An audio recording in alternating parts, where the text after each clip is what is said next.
Summer is finally here, but unfortunately, it's also extremely windy, so that is why I am here instead. So now that spring has come along and is almost gone, there's a lot of tech news, obviously, that has come out throughout the spring that I kind of want to talk about. So there's four main things in here that I just thought I would give my perspective on what I think about. So the first one is obviously the Pixel 6. So the Pixel 6, it has been leaked by multiple now, actually. I think 3 different leakers at this point that all point to a relatively similar design between, all of them. It looks great. In my opinion, it looks great. It reminds me of, to me, it seems like a Pixel 4 and a Pixel 3 kind of combined. So you have like the matte back and you have certain colors from there, such as the Oh So Orange. You have the black sides around like the Pixel 4, and then taking design cues from the Pixel 3, it's got like that two-tone design, so 2 different colors, and then it's got that little visor there that's kind of like, almost like the Nexus 6P, but it also kind of looks like the Pixel 3 with its, camera top and then matte bottom. There are also colors in there that has like an Oh So Orange top, and then like at the bottom it's like that not pink color from the Pixel 3. So I think to me it kind of looks like a combination between those two, but I love it. I mean, I love that they're going all in with the colors. Hopefully there are some other color combinations besides just orange and white. I would love to see like a greenish one, kind of like those mint colored Pixel Buds that they had. If they had that for the phone, that would be awesome. A two-tone, like maybe a blue and a green.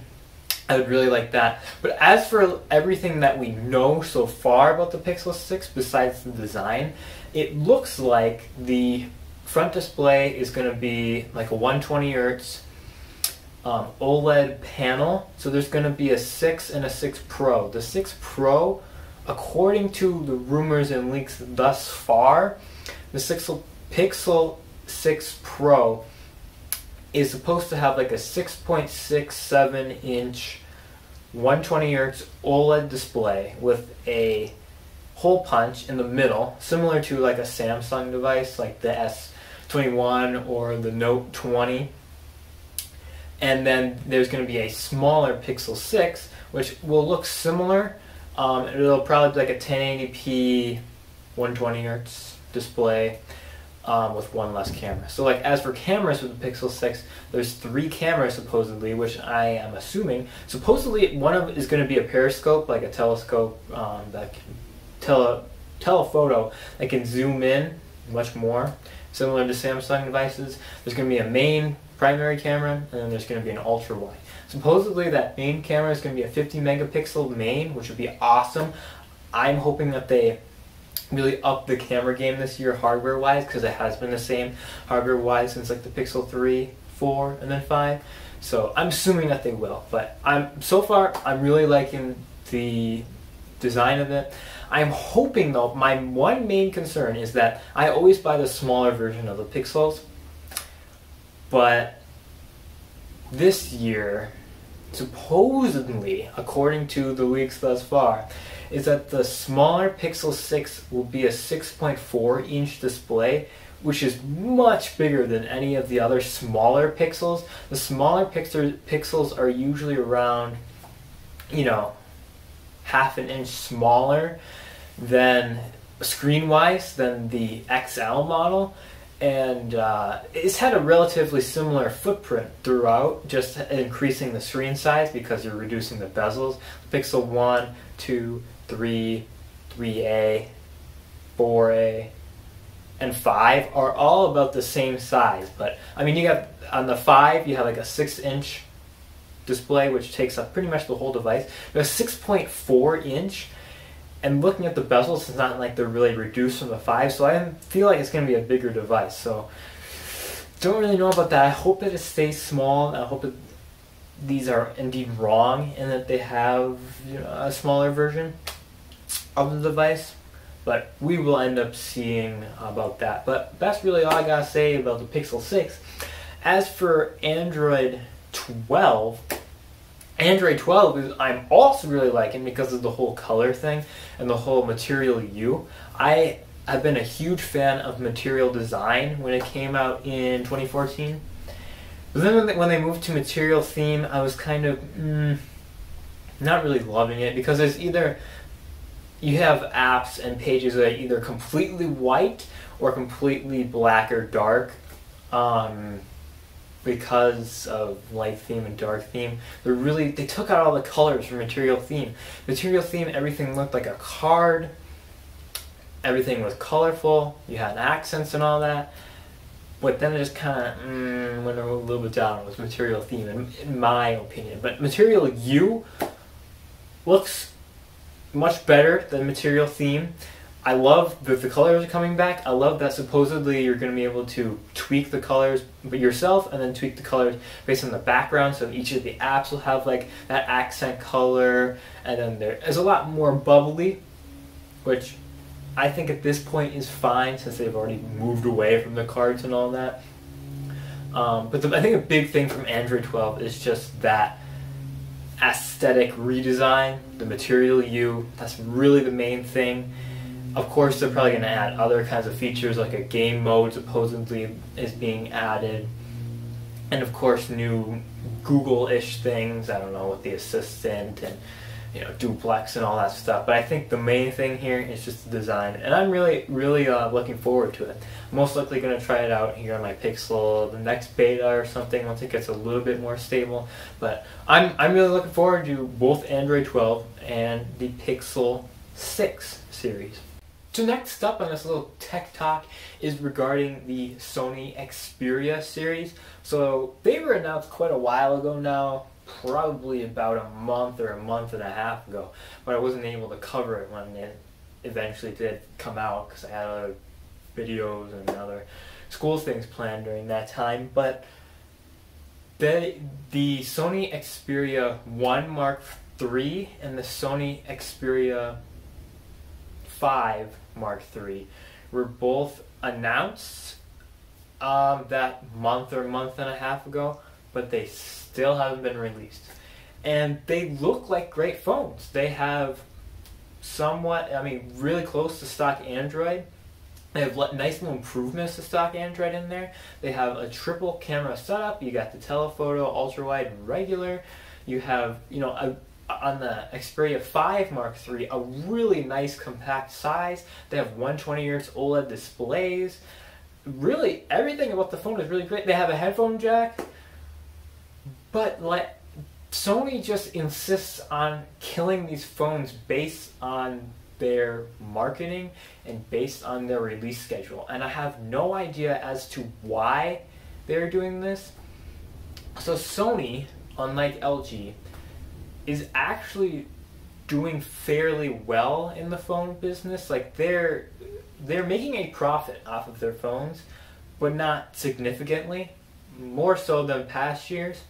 And it's mostly because the prices of their phones are expensive and they have fewer people buying the phones, but those fewer people buy these more expensive phones, so they can kind of keep, they don't have to make as many phones, they can just sell phones for a higher price. I think that's kind of how Sony is making their profit right now. But I think that these devices could really be marketed toward a much wider group of people, but for some reason they decide not to, Sony. And I don't understand why. I think they found something that kind of works, so that's kind of what they're going with. But here's what I would fix with the whole Sony Xperia phone. So these phones overall, as a phone, as a package, it's a great package. The one thing I think would need to change would be develop a better standard camera app. So you have these pro camera apps that you can use, but their basic one is super basic. It doesn't have things such as auto HDR, HDR+, or any real kind of computational photography, which I think if they included, it would make it a much better phone for those who aren't really key in on manually adjusting all those different camera settings. So I think the camera is the big thing, where if they just make a user-friendly camera interface, something similar to Gcam, then, and maybe put in a better front-facing camera, I mean, there you go. The phone is basically perfect at that point for pretty much everyone. And then the marketing and the release schedule is the big thing that needs to change. I mean, if you announce this phone in March, but you don't release the phone until June or July, all that hype that you created has been killed. It's been killed off. People who were looking for phones at that point in March or April, they've now gone to other solutions, other companies, because they don't want to have to wait out this whole Sony thing. And if you announce a phone in March, people are interested and they're like, okay, how much is it going to cost? You don't tell them how much it's going to cost. You have them wait, and then when it eventually does release, you're like, oh, it's $1,000. People are going to be like, well, no, I'm not going to do that. I'm going to go out and buy an S21. That's half off now because it's been out for a while. Sony either needs to release these phones back in March when they are announced, or wait for announcing it until June, July, and then say, hey, we're going to release this phone within the next 2-3 weeks. Similar to Apple or Google or Samsung. Seems to work out well for them, so it would work out, I feel, so much better for Sony, just because all that hype isn't gone. Because even reviewers, they are aware that these phones exist and they watch these announcements, but they can't get their hands on the devices until months later. And at that point, they already have other things that they're taking care of, so even they can't really build the hype or really become as interested in it. Sony, you have great products. You have these great products. But if you can't sell these products, then what's the point of making these great things? You know what I mean? So I think that's really just the biggest thing. For me, I'm super interested in the Sony Xperia 5 Mark III because I love compact phones. It's got that triple camera setup, close to stock Android. But I just can't warrant spending, $900 on a phone where it doesn't have that great of a stock camera app, and it's not going to come out for months. And that there are much better solutions for me out there. So I think that Sony, their current strategy is apparently working, but they could do much better. They could sell so many more phones if they just changed a few of their practices. Then I have one last little thing that I want to talk about in this kind of tech thing, where I'm catching up on everything that has happened. And that's the LG situation in the smartphone business. It's an unfortunate thing to have happen, but it did. So LG has officially left the smartphone business. Their last phone, was it the LG Wing? That was officially the last one. It may have been. But I actually went out to a Verizon store and I tried out the LG Wing maybe 3-4 months before LG killed off their smartphone business. And I thought that it was a super interesting device. I really liked that they were trying new things, LG. This last year that they were a smartphone company, they tried the LG Velvet, which was a more, I think they called it fashion-oriented phone. I mean, it was just a solid device. And the LG Wing was a really interesting new form factor. It wasn't like a folding thing, but it was like a push-out.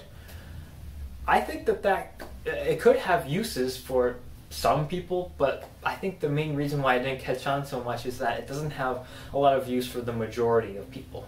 I think the LG Wing is a device that maybe taxi cab drivers could use, where they mount it up and then they have a little music on the side screen, and the main screen they have navigation or something like that. You could find a whole bunch of use cases for it, but it probably didn't sell that much. But yes, LG is no longer going to be creating smartphones worldwide. They're not going to sell anymore. I'm not going to make any more, which is unfortunate from a competition standpoint, because for a long time there, I kind of considered Samsung and LG to be major rivals of one another. Like, you would go out and you would see people with LG phones and you would see people with Samsung phones. But then these past few years, it's kind of just been, LG has really been falling and Samsung has been creeping up. in market share. And it's an unfortunate thing. I did not see LG exiting before Sony or HTC officially exited, but it happened, and I think they just decided there's not really anything else we can do with our current strategy. Let's just exit. So, it makes sense. It totally makes sense, financially. If you're not seeing a profit there, and you keep making and trying out these new devices and they're not catching on. LG has some great ideas. They started the whole ultra-wide camera trend, and they had that gimbal thing in the LG Ring, which I think was really cool, the gimbal mode. And they had, the quad DAC with the V series. I think it started in the V20. That was a great idea. But the thing is that these little features that are great and for a time were exclusive to LG phones, you're really only the hardcore fans are really going to want those features and buy a phone based on those features. The quad DAC, for example, I would absolutely love to have that in whatever phone I have, but would other people want to have that? No, not really. They don't really care. So they'd rather go out and buy an iPhone or a Samsung device, right? Because they offer more of what maybe they want. Like maybe they've got a beauty mode on the camera, or maybe they have this great software support or whatever else. But LG, they kept innovating until the end, which I think is good on their part because it makes them seem like a valuable company in the minds of these tech enthusiasts. They didn't really see themselves become the villain. They did make blander and blander phones after a while. Like, if you asked me what the difference was between the LG G7 and G8 or G6, I really couldn't tell you. I could tell you the G6, but after that point, it's like they all really blended together. The designs all look the same. But they kept having these, innovative features. They had the little hand ID, which, was it good? No, probably not. But they had the new form factors. They were planning on making other ones like rollables or a Wing 2 or Velvet 2, which I think really would have been good for the industry because there needs to be more competition, obviously. But, LG's gone, and hopefully there will be other companies that kind of take their place. I think Sony, like I said before, I think Sony could if they just marketed their phones better, because Sony, they could say, hey, we've got that headphone jack. Hey, we've got those unique camera features. We have these things that maybe LG fans would have liked, and then you can pop on over to Sony, and then maybe it'll be better. But like I said before, it's unfortunate that they're gone, but they are gone. That's all I wanted to say in this little tech talk. It was kind of just to get some ideas out or some opinions out that have been, I've been thinking about for the past month or so, but there'll be much more content coming soon now that it is indeed summer, but it's like 20 miles per hour gusts outside, so I gotta stay down here. As always, thank you all so much for tuning in to Tea Time, and I'll see you guys later.